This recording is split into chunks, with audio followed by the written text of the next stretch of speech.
Quand on veut cumuler une carrière de clinicien et de chercheur, je pense qu'il ne faut pas compter son temps. Je suis Nathalie Godard, je suis pédopsychiatre, je travaille à l'INSERM, à l'Université Versailles-Saint-Quentin-en-Yvelines et à la Fondation Santé des étudiants de France. Je pense que je suis venue à la recherche parce que je n'arrivais pas bien à comprendre ce que c'était que les maladies mentales et que j'avais besoin d'éléments pour essayer de comprendre. Et je souhaitais participer au développement de nouvelles thérapeutiques. J'ai choisi la pédopsychiatrie et plus particulièrement la tranche d'âge des adolescents parce que je trouve que c'est une période particulièrement intense de la vie des sujets et que toute intervention thérapeutique va avoir un impact très important sur la suite pour ces jeunes. Pour être chercheur ou chercheuse, je pense qu'il faut être curieux, il faut aimer travailler en équipe et interagir avec des zones ou des collègues qui ont des disciplines très différentes pour pouvoir mixer les questions. Et c'est ça qui est passionnant.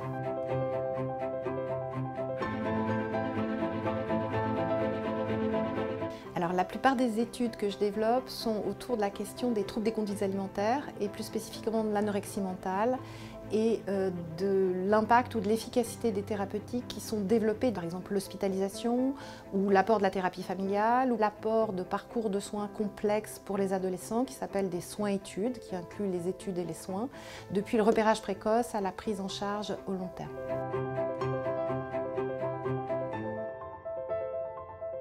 Dans les années à venir, j'aimerais réussir à montrer que la prise en charge en soins-études des adolescents et jeunes adultes permet un meilleur devenir qu'un accompagnement simple. La FRM a été à l'origine de mon activité de chercheuse parce qu'elle m'a permis de faire un DEA. Ça m'a permis de découvrir la recherche, d'y prendre un grand plaisir et de continuer au-delà. Actuellement, on se retrouve dans une situation où les pouvoirs publics sont en difficulté et les sources de financement sont très limitées.